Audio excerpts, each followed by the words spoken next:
नको बाळा मी जरा टीव्ही बघते तुझ्या हातात स्क्रीन टच मोबाईल देते.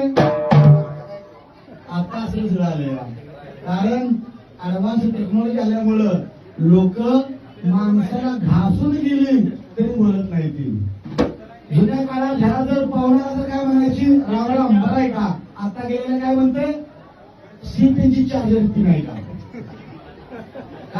माणसाचं चार्जिंग उतारले पण मोबाईल चार्जिंग गरज झाली आता माणसाला. घरातला विचारत नाही तुझं बरं आहे का, शेड बेंडर कशी आहे ती, गाय म्हस कशी आहे, रान काय प्यालाय, गेले गेल्या चालू चार्जर किती नाही का. म्हणजे लोक काळानुसार बदलायला